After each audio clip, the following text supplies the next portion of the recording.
Hi hello আসসালামু আলাইকুম, কেমন আছেন সবাই? আমি এখন গুলশান 2 থেকে গুলশান 1 এর দিকে যাচ্ছি।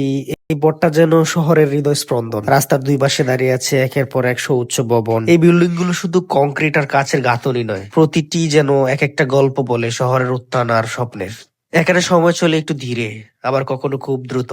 গাড়ির হর্ন, মানুষের চলাফেরা, সব মিলিয়ে যেন এক ছন্দে বাঁধা নগর জীবন। গাছগাছালিও পিছিয়ে নেই, শহরের ব্যস্ততার মাঝেও সবুজের ছোঁয়া চোখে পড়ে বারবার। আধুনিক রেস্টুরেন্ট, ক্যাফে আর কর্পোরেট অফিস সব একত্রে গড়ে তুলেছে এক আলাদা মাত্রা। এই রাস্তাগুলো শুধু পথ নয়, এগুলো বহু মানুষের স্বপ্ন পূরণের সাথ। সকাল বিকেল ভিন্ন এক রূপে ধরা দেয় এই জায়গা, কখনো রোদে জলমলে, কখনো বা আলো আধারিত মোড়া। শহরের ব্যস্ততা এখানে স্পষ্ট, কিন্তু এর মাঝেও আছে এক ধরনের শৃঙ্খলা। আকাশ ছোঁয়া বিল্ডিং গুলোকে দেখে মনেই হয় মানুষ কত দূর যেতে পারে স্বপ্ন দেখলে। এই পথ ধরে হাঁটলে বা চললে বোঝা যায় ঢাকা শহর কেবল ধুলোমাটি আর যানজটের নাম নয়, এখানে আছে ভবিষ্যতের ইঙ্গিত, আধুনিকতার গর্জন আর মানুষের অবিচল ইচ্ছা শক্তি।